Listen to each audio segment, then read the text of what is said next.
Hello friends, welcome to knowledge centre. ഇന്നത്തെ നമ്മുടെ current affairs സെക്ഷനിൽ കുറച്ച് ഇമ്പോർട്ടന്റ് ആയിട്ടുള്ള ക്വസ്റ്റ്യൻസ് ആണ് കേട്ടോ നമ്മൾ ഡിസ്കസ് ചെയ്യുന്നത്. അപ്പൊ നമുക്കറിയാം ഏതൊരു PSC എക്സാം എടുത്തിട്ടുണ്ടെങ്കിലും അതിൽ സിലബസ് നോക്കി അറിയാം കറണ്ട് അഫയേഴ്സിന് എത്രത്തോളം ഇമ്പോർട്ടന്റ് ഉണ്ടെന്ന്. അപ്പൊ ഓരോ ക്വസ്റ്റിനും ആൻസറും പഠിച്ചു പോവാന്നുള്ളതല്ല. ഇപ്പൊ സ്റ്റേറ്റ്മെന്റ് ക്വസ്റ്റ്യൻസ് ആണല്ലോ ചോദിക്കാറുള്ളത്. അപ്പോൾ അതിന്റെ ഓരോ ക്വസ്റ്റിന്റെയും റിലേറ്റഡ് ആയിട്ടുള്ള ഇമ്പോർട്ടന്റ് ഫാക്ട് കൂടി നമ്മൾ പഠിക്കേണ്ടതായിട്ടുണ്ട്. ഓക്കെ, അപ്പൊ നമ്മുടെ ഈ ഒരു കറണ്ട് അഫയേഴ്സ് സീരീസിൽ നമ്മൾ ഓരോ ക്വസ്റ്റിനും അതിന്റെ റിലേറ്റഡ് ആയിട്ടുള്ള ഫാക്ട് കൂടി പഠിച്ചു പോകുന്നുണ്ട് കേട്ടോ. ഓക്കെ, അപ്പോൾ ആരെങ്കിലും സബ്സ്ക്രൈബ് ചെയ്യാതെ കാണുന്നുണ്ടെങ്കിൽ ഒന്ന് സബ്സ്ക്രൈബ് ചെയ്ത് സപ്പോർട്ട് ചെയ്യണേ. അതുപോലെ തന്നെ ഈ ഒരു ക്ലാസ് നിങ്ങൾക്ക് യൂസ്ഫുൾ ആയി തോന്നുകയാണെങ്കിൽ ഒന്ന് ലൈക്ക് ചെയ്യണം കേട്ടോ. അതുപോലെ ക്ലാസ്സിനെ കുറിച്ചുള്ള അഭിപ്രായങ്ങളും നിങ്ങളൊന്ന് കമന്റ് ചെയ്യണേ. ഓക്കെ, ഒന്നാമത്തെ ക്വസ്റ്റ്യൻ നോക്കാം.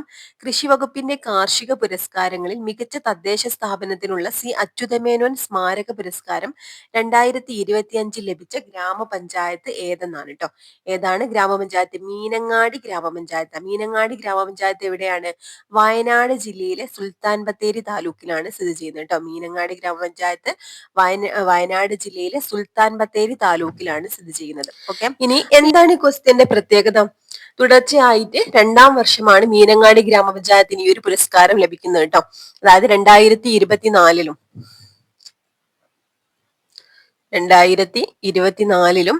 ഈ ഒരു പുരസ്കാരം നേടിയിട്ടുള്ളത് മീനങ്ങാടി ഗ്രാമപഞ്ചായത്തിനാണ് കേട്ടോ. 2024ലും.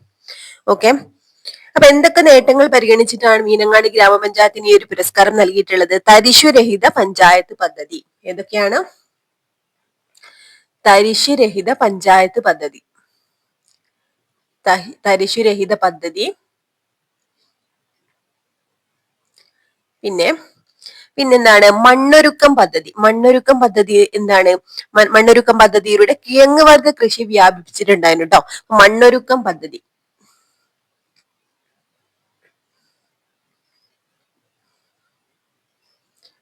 ഓക്കെ, പിന്നെ കാർബൺ ന്യൂട്രൽ മീനങ്ങാടി പദ്ധതി. Carbon neutral.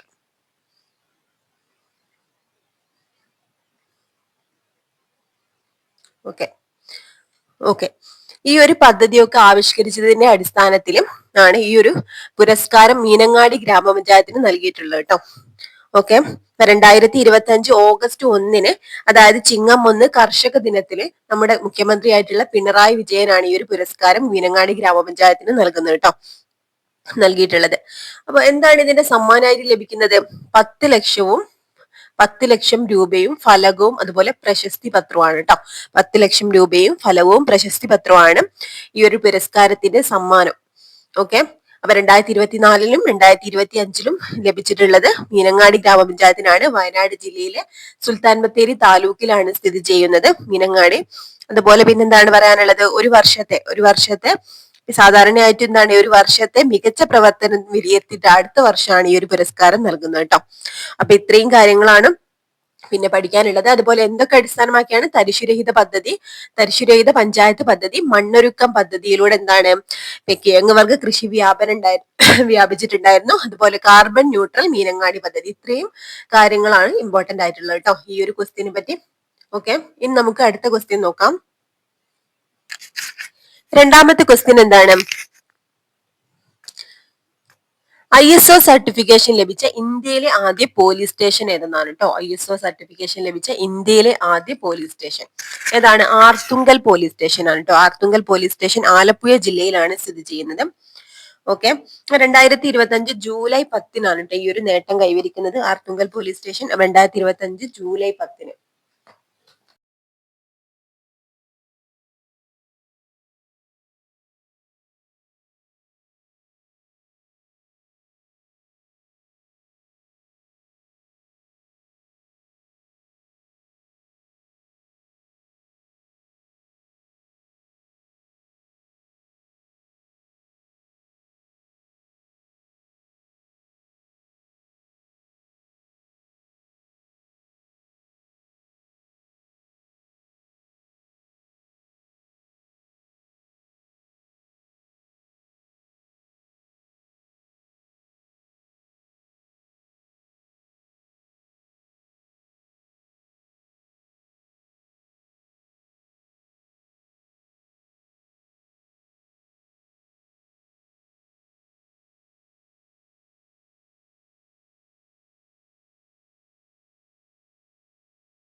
ഓക്കെ, അടുത്ത മൂന്നാമത്തെ ക്വസ്റ്റ്യൻ എന്താണ്? അതിർത്തി കടന്നുള്ള മയക്കുമരുന്ന് കള്ളക്കടത്ത് തടയാൻ Baaz Akh and drone system ആരംഭിച്ച സംസ്ഥാനം ഏതെന്നാണ് കേട്ടോ. പഞ്ചാബ് ആണ് കേട്ടോ. പഞ്ചാബിലാണ് ഈ ഒരു സിസ്റ്റം ആരംഭിച്ചിട്ടുള്ളത്. അപ്പൊ ഇതിന്റെ ലക്ഷ്യം എന്താണ്? പാകിസ്ഥാനിൽ നിന്ന് ഡ്രോണുകൾ വഴി അതിർത്തി കടത്തിക്കൊണ്ടുവരുന്ന ആയുധങ്ങളും മയക്കുമരുന്നുകളും ഒക്കെ കണ്ടെത്തുക എന്നുള്ളതാണ് ഇതിന്റെ ലക്ഷ്യം കേട്ടോ. പാകിസ്ഥാനിൽ നിന്ന് ഡ്രോണുകൾ വഴി അതിർത്തി കടത്തിക്കൊണ്ടുവരുന്ന ആയുധങ്ങളും മയക്കുമരുന്നുകളും ഒക്കെ കണ്ടെത്തുക എന്നാണ് ഈ ഒരു സിസ്റ്റത്തിന്റെ ലക്ഷ്യം. അപ്പൊ എന്താണ്? Baaz Akh and drone system. ഈ ബാജ് ആഗ് എന്നത് നമ്മുടെ പഞ്ചാബി ഭാഷയിൽ പറയുകയാണെങ്കിൽ പരുന്തിന്റെ കണ്ണ് എന്നാണ് കേട്ടോ. പരുന്തിന്റെ കണ്ണ് എന്നാണ് ബാജ് ആഗ് എന്ന വാക്കിന്റെ അർത്ഥം. പരുന്തിന്റെ കണ്ണ്. ഓക്കെ, അപ്പൊ ഇത് എങ്ങനെയാണ് ഇതിന്റെ പ്രവർത്തന രീതി? ശത്രു ഡ്രോണുകളെ ആകാശത്ത് വെച്ച് വേട്ടയാടാൻ പരിശീലനം ലഭിച്ച പരുന്തുകളെയാണ് പഞ്ചാബ് പോലീസ് ഇതിനായിട്ട് ഉപയോഗിക്കുന്നത് കേട്ടോ. അപ്പൊ ശത്രു ഡ്രോണുകളെ ആകാശത്ത് വെച്ച് തന്നെ വേട്ടയാടാൻ പരിശീലനം ലഭിച്ച പരുന്തുകളെയാണ് പഞ്ചാബ് പോലീസ് ഇതിനായിട്ട് ഉപയോഗിക്കുന്നത്. പിന്നെ മറ്റൊരു ഇമ്പോർട്ടന്റ് ആയിട്ടുള്ള കാര്യം ഇതുമായിട്ട് ബന്ധപ്പെട്ട ലഹരിക്കെതിരെയുള്ള യുദ്ധ നശയാൻ വിരുദ്ധ എന്ന ക്യാമ്പയിന്റെ ഭാഗമായിട്ടുള്ള ഒരു സിസ്റ്റാണ് കേട്ടോ. ഒരു പദ്ധതിയാണിത്. ലഹരിക്കെതിരെയുള്ള യുദ്ധ നശയാൻ വിരുദ്ധ നശയാൻ വിരുദ്ധ എന്ന പദ്ധതിയുടെ ഭാഗമായിട്ടാണ് കേട്ടോ. വിരുദ്ധ എന്ന ക്യാമ്പയിന്റെ ഭാഗമായിട്ടുള്ള ഒരു പദ്ധതിയാണിത്. ഇപ്പോ badge Akh and drone system പഞ്ചാബിലാണ് ആരംഭിച്ചിട്ടുള്ളത്. ഈ ഒരു ബാജ് ആഗ് എന്ന വേർഡിന്റെ അർത്ഥം എന്നാണ് പരുന്തിന്റെ കണ്ണ് എന്നാണ്. അപ്പൊ യുദ്ധ നശയാൻ വിരുദ്ധ എന്ന ക്യാമ്പയിന്റെ ഭാഗമായിട്ടുള്ള പുതിയൊരു പദ്ധതിയാണ് Baaz Akh and drone system. Okay, എന്താണ്? അതിർത്തി കടന്നുള്ള മയക്കുമരുന്ന് കള്ളക്കടത്ത് തടയാനായിട്ടാണ് പ്രത്യേകമായിട്ട്. അതുപോലെ തന്നെ പാകിസ്ഥാനിൽ നിന്ന് ഡ്രോണുകൾ വഴി അതിർത്തി കടത്തിക്കൊണ്ടുവരുന്ന ആയുധങ്ങളും മയക്കുമരുന്നുകളും കണ്ടെത്തുക എന്നുള്ളതാണ് ഇതിന്റെ ലക്ഷ്യം കേട്ടോ. ഓക്കെ, യുദ്ധി നശയാൻ വിരുദ്ധ ക്യാമ്പയിന്റെ ഭാഗമായിട്ടാണ്. ഇത്രയും കാര്യങ്ങളാണ് നമുക്ക് മൂന്നാമത്തെ ക്വസ്റ്റ്യനായിട്ട് ബന്ധപ്പെട്ട് പഠിക്കാനുള്ളത്. ഇനി നാലാമത്തെ ക്വസ്റ്റ്യൻ എന്താണ്? ബോക്സിംഗ് ഫെഡറേഷൻ ഓഫ് ഇന്ത്യയുടെ പ്രസിഡന്റായി 2025 ഓഗസ്റ്റിൽ തുടർച്ചയായി മൂന്നാം തവണയും തിരഞ്ഞെടുത്തത് ആരെ എന്നാണ് കേട്ടോ. അജയ് സിംഗ് ആണ് കേട്ടോ. അജയ് സിംഗ്.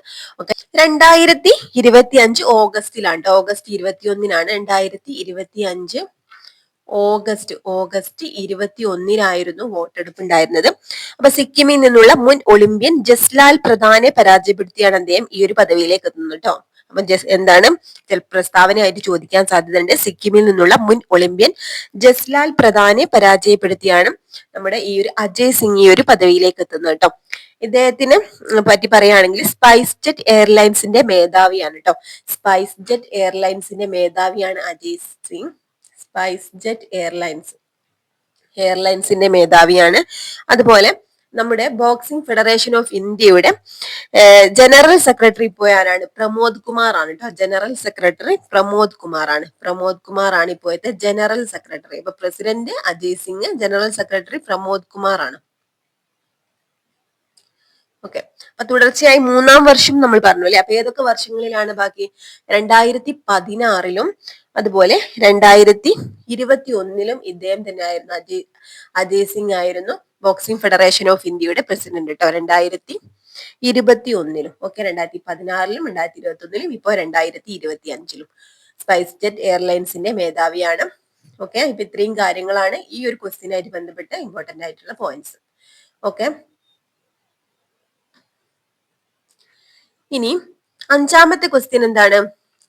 ഇന്ത്യയുടെ സമുദ്രയാൻ പദ്ധതിയുടെ ഭാഗമായ മലയാളി ആരെന്നാണ് കേട്ടോ. ജി ഹരികൃഷ്ണനാണ്. അപ്പോൾ ഇദ്ദേഹത്തെ കുറിച്ച് പറയുകയാണെങ്കിലും നമ്മുടെ ഏകദേശം 6000 മീറ്റർ ആഴത്തിലേക്ക്, അതായത് സമുദ്ര ഉപരിതലത്തിൽ നിന്ന് ഏകദേശം 6000 മീറ്റർ ആഴത്തിലേക്ക് മനുഷ്യരെ എത്തിക്കുന്ന മത്സ്യ 6000 എന്ന പേടകം വികസിപ്പിക്കുന്ന സംഘത്തിലെ അംഗമാണ് കേട്ടോ ഇദ്ദേഹം. മത്സ്യ 6000 എന്ന പേടകമാണ് ഇന്ത്യയുടെ സമുദ്രയാൻ പദ്ധതിക്കായിട്ട് ഉപയോഗിക്കുന്നത്. അപ്പൊ ഈ ഒരു പേടകം വികസിപ്പിക്കുന്ന സംഘത്തിലെ അംഗമാണ് ആര്? ജി ഹരികൃഷ്ണൻ. ഓക്കെ, അപ്പൊ NIOT ആണ് ഇതിന് നേതൃത്വം നൽകുന്നത്. NIOT എന്താ? National institute of ocean technology. NIOT കേട്ടോ. National institute of ocean technology ആണ് ഇത് വികസിപ്പിക്കുന്നത്. അപ്പൊ ഇന്ത്യയുടെ ഫസ്റ്റ് ആഴക്കടൽ പര്യവേഷണ ദൗത്യമാണ് കേട്ടോ. ഇന്ത്യയുടെ ആദ്യത്തെ ആഴക്കടൽ പര്യവേഷണ ദൗത്യമാണ് സമുദ്രയാൻ. അപ്പൊ ഇമ്പോർട്ടന്റ് ആണ് കേട്ടോ. എന്താ പറഞ്ഞത്, ഇന്ത്യയുടെ ആദ്യത്തെ ആഴക്കടൽ പര്യവേഷണ ദൗത്യമാണ് സമുദ്രയാൻ. അതിനായിട്ട് യൂസ് ചെയ്യുന്നത് മത്സ്യ 6000 എന്ന പേടകമാണ്. അത് വികസിപ്പിക്കുന്ന സംഘത്തിലെ അംഗമാണ് ജി ഹരികൃഷ്ണൻ, മലയാളിയാണ് പറഞ്ഞു. അതുപോലെ NIOT, national institute of ocean technology ആണ് ഇതിന് നേതൃത്വം നൽകുന്നത്. അപ്പൊ ഇത്രയും കാര്യങ്ങൾ ഇമ്പോർട്ടന്റ് ആണ് കേട്ടോ. അപ്പൊ എന്താണ് ഇതിന്റെ ലക്ഷ്യം? ആഴക്കടലിലെ ധാതുക്കൾ, ജൈവ വൈവിധ്യം എന്നിവയെ കുറിച്ച് ഗവേഷണം നടത്തുക എന്നാണ് കേട്ടോ. എന്താ പറഞ്ഞിട്ടുള്ളത്? ആഴക്കടലിലെ ധാതുക്കൾ, അതുപോലെ പിന്നെന്താണ്, ജൈവ വൈവിധ്യം എന്നിവയെ കുറിച്ച് ഗവേഷണം നടത്തുക എന്നാണ് ഈ ഒരു സമുദ്രയാൻ പദ്ധതിയുടെ ലക്ഷ്യം. ഓക്കെ, ഇന്ത്യയുടെ ആദ്യത്തെ ആഴക്കടൽ പര്യവേഷണ ദൗത്യമാണ്. അപ്പൊ നമുക്ക് ഈ ഒരു സമുദ്രയാൻ പദ്ധതി സെപ്പറേറ്റ് ആയിട്ട് എന്താണ് എല്ലാ പോയിന്റ്സും ഇൻക്ലൂഡ് ആക്കിയാണ് നമുക്ക് അടുത്ത പാർട്ടിൽ പറയട്ടോ. അപ്പൊ ഇത്രയും കാര്യങ്ങൾ ഇപ്പൊ പഠിക്കട്ടോ. ജി ഹരികൃഷ്ണനാണ്, മലയാളിയാണ് നമ്മൾ പറഞ്ഞു അല്ലെ. ഇത്രയും കാര്യങ്ങൾ ഇപ്പൊ പഠിക്കും. ഓക്കെ, ഇനി ആറാമത്തെ ക്വസ്റ്റ്യൻ എന്താണ്? കാനഡയിൽ ഇന്ത്യൻ സ്ഥാനപതിയായി നിയമിതനായത് ആരെന്നാണ് കേട്ടോ. ദിനേശ് കെ പട്നായിക് ആണ്. അപ്പൊ കാനഡയിൽ ഇന്ത്യൻ സ്ഥാനപതിയായി നിയമിതനായത് ദിനേശ് കെ പട്നായിക് ആണ് കേട്ടോ. ഓക്കെ, അപ്പൊ ഇന്ത്യ കാനഡ നയതന്ത്ര ബന്ധത്തിലുണ്ടായിട്ടുള്ള വിള്ളലുകൾക്ക് ശേഷം ബന്ധം മെച്ചപ്പെടുത്തുന്നതിന്റെ ഭാഗമായിട്ട് 2025 ഓഗസ്റ്റിലാണ് കേട്ടോ ഇദ്ദേഹം നിയമിതനായിട്ടുള്ളത്.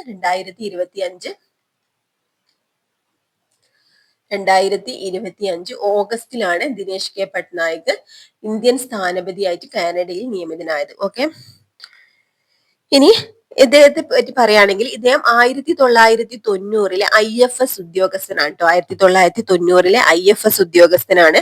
അതുപോലെ തന്നെ സ്പെയിനിലെ, അപ്പൊ ഈ ഒരു കാനഡയിലെ ഇന്ത്യൻ സ്ഥാനപതി ആവുന്നതിന് തൊട്ട് മുന്നേ അദ്ദേഹം ആരായിരുന്നു എന്ന് ചോദിച്ചിട്ടുണ്ടെങ്കിലും എന്താണ്, നമ്മുടെ സ്പെയിനിലെ ഇന്ത്യൻ അംബാസിഡർ ആയിട്ട് സേവനം അനുഷ്ഠിച്ചിട്ടുണ്ടായിരുന്നു കേട്ടോ.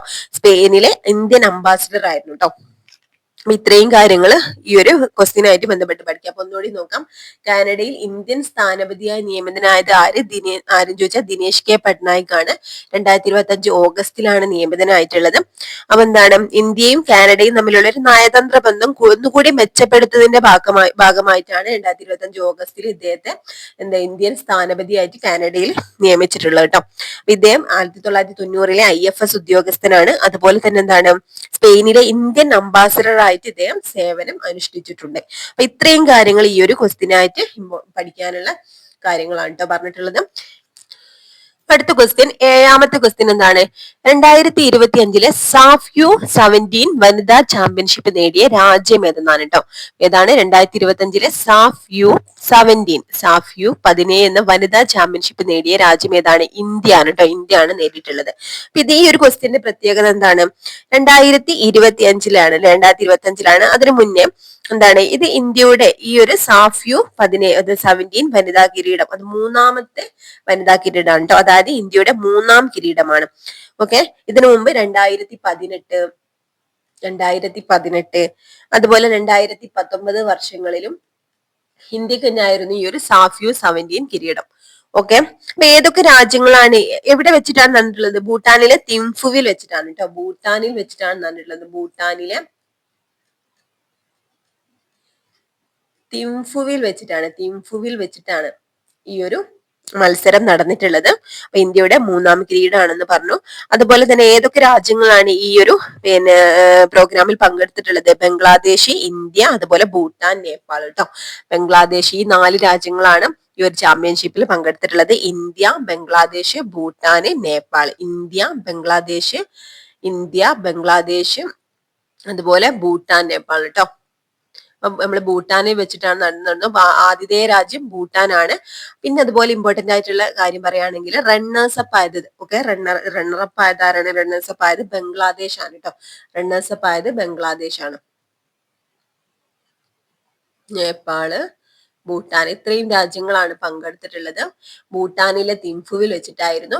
ബംഗ്ലാദേശ് ആണ് റണ്ണേഴ്സ് അപ്പ് ആയത്. ഇന്ത്യ വിന്നറായി. ഓക്കെ, 2018 2019 ഇന്ത്യ തന്നെ ആയിരുന്നു വിന്നർ. ഇന്ത്യയുടെ മൂന്നാമത്തെ SAF-U-17 വനിതാ കിരീടമാണ് ഈ 2025 നേടിയിട്ടുള്ളത്. അപ്പൊ ഇത്രയും കാര്യങ്ങൾ ഈ ഒരു ക്വസ്റ്റ്യൻ ആയിട്ട് പഠിക്കാനുള്ള ഇമ്പോർട്ടന്റ് പോയിന്റ്സ് ആണ് കേട്ടോ. ഇനി എട്ടാമത്തെ ക്വസ്റ്റ്യൻ നോക്കാം. അന്നദാത സുഖീഭവ പദ്ധതി ആരംഭിച്ച സംസ്ഥാനം ഏതെന്നാണ്. ആന്ധ്രാപ്രദേശിലാണ് ഈ ഒരു പദ്ധതി ആരംഭിച്ചിട്ടുള്ളത്. എന്താ പേര്? അന്നദാത സുഖീഭവ പദ്ധതി. ഇമ്പോർട്ടന്റ് ആണ്. അന്നദാത സുഖീഭവ പദ്ധതി ആരംഭിച്ചത് എവിടെയാണ്? ആന്ധ്രാപ്രദേശിലാണ്. ആന്ധ്രാപ്രദേശിലാണ് ആരംഭിച്ചിട്ടുള്ളത്. ഓക്കെ. ഇത് കർഷകർക്ക് സാമ്പത്തിക സഹായം നൽകുക എന്നാണ് ഈ ഒരു പദ്ധതിയുടെ ലക്ഷ്യം കേട്ടോ. കർഷകർക്ക് സാമ്പത്തിക സഹായം നൽകുക എന്നതാണ് ഈ ഒരു പദ്ധതിയുടെ ലക്ഷ്യം. 2019 തെലുങ്ക് ദേശം പാർട്ടി സർക്കാരിന്റെ കാലത്താണ് ഇത് ആദ്യമായിട്ട് അവതരിപ്പിച്ചത്. 2019 ഈ ഒരു പദ്ധതി അവതരിപ്പിച്ചിട്ടുണ്ട്. ആരുടെ കാലത്ത്? ഏത് പാർട്ടിയുടെ കാലത്ത്? തെലുങ്ക് ദേശം പാർട്ടി സർക്കാരിന്റെ കാലത്ത് കേട്ടോ. തെലുങ്ക് ദേശം പാർട്ടി സർക്കാരിന്റെ കാലത്ത് ഈ ഒരു പദ്ധതി ആദ്യമായിട്ട് അവതരിപ്പിച്ചത്. പിന്നീട് 2024 വീണ്ടും അധികാരത്തിൽ വന്ന സംഘ്യ സർക്കാരാണ് ഈ ഒരു പദ്ധതി കൂടുതൽ ആനുകൂല്യങ്ങളോടെ പുനരാരംഭിച്ചത് കേട്ടോ. അപ്പൊ അന്നദാത സുഖീഭവ പദ്ധതി ആന്ധ്രാപ്രദേശിലാണ് ആരംഭിച്ചത്. എന്താണിത്? കർഷകർക്ക് സാമ്പത്തിക സഹായം നൽകുക എന്നാണ് ഈ ഒരു പദ്ധതിന്റെ ലക്ഷ്യം കേട്ടോ. ഇത് ഇമ്പോർട്ടന്റ് ആയതുകൊണ്ടാണ് ഈ ഒരു ക്വസ്റ്റ്യനും കൂടി ആഡ് ചെയ്തത്. അപ്പൊ ഇത്രയും ക്വസ്റ്റ്യൻസ് ആണ് നമുക്ക് ഇന്നത്തെ ഈ ഒരു നമ്മുടെ കറണ്ട് അഫയർ സെക്ഷനിൽ പഠിക്കാനുള്ളത്. എല്ലാം തന്നെ ഇമ്പോർട്ടന്റ് ആണ്. അപ്പൊ ഓരോ ക്വസ്റ്റ്യൻസും പഠിക്കുന്നതിനോടൊപ്പം ഇതിന്റെ റിലേറ്റഡ് ഫാക്ട് കൂടി പഠിക്കട്ടോ. ജസ്റ്റ് ഒന്ന് നോട്ട് ചെയ്ത് പഠിക്കട്ടോ. അപ്പൊ നീ ഈ ഒരു വീഡിയോ കാണുന്നതിനൊപ്പം തന്നെ പഠിക്കാനും ശ്രമിക്കാം, ജസ്റ്റ് ഒന്ന് നോട്ട് ചെയ്യാനും ശ്രമിക്കട്ടോ. അപ്പൊ ഈ ഒരു ക്ലാസ് നിങ്ങൾക്ക് യൂസ്ഫുൾ ആയിട്ടുണ്ടെങ്കിൽ ഒന്ന് ലൈക്ക് ചെയ്യണം. അതുപോലെ നിങ്ങളുടെ ഈ ക്ലാസ്സിനെ കുറിച്ചുള്ള അഭിപ്രായങ്ങളൊന്ന് കമന്റ് ചെയ്യണേ. ആരെങ്കിലും സബ്സ്ക്രൈബ് ചെയ്യാതെ കാണുന്നുണ്ടെങ്കിൽ ഒന്ന് സബ്സ്ക്രൈബ് ചെയ്ത് സപ്പോർട്ട് ചെയ്യണം കേട്ടോ. Okay friends, thank you.